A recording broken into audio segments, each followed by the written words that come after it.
Is being too kind destroying your peace? Learn to stop being too nice to everyone with this Buddhist story.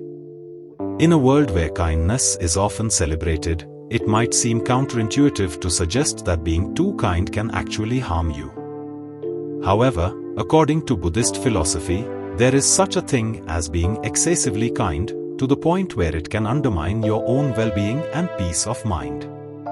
Understanding the concept of true kindness. Kindness is universally regarded as a virtue. It's what helps us connect with others, build relationships, and make the world a better place. However, like anything else, too much of it can be detrimental. True kindness refers to the act of being excessively kind, often at the expense of your own needs, boundaries, and well-being. The dangers of being too nice. While being kind is generally a positive trait, being excessively kind can lead to several negative consequences. 1. Resentment and burnout. Constantly putting others' needs before your own can lead to feelings of resentment and burnout. When you consistently prioritize others over yourself, you neglect your own needs and eventually become emotionally exhausted. 2. Exploitation.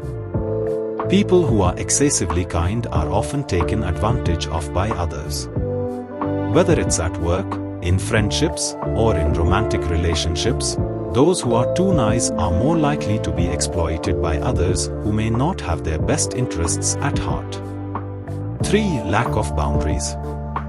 Being too kind often stems from a lack of boundaries. When you don't set clear boundaries for yourself, others may take advantage of your kindness, leaving you feeling overwhelmed and depleted. The Buddhist story of the empty cup. There's a famous Buddhist story that illustrates the dangers of being too kind. Once, a wise teacher visited a village. The villagers, eager to show their hospitality, invited the teacher to stay with them.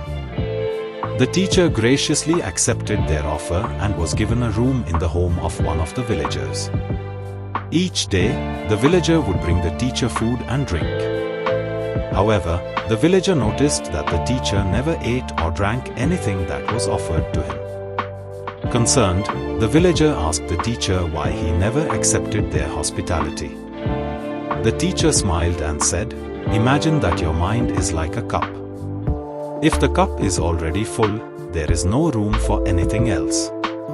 In the same way, if you are too full of kindness, there is no room for your own peace and well-being." Learning to set boundaries. The story teaches us an important lesson about the importance of setting boundaries and taking care of ourselves.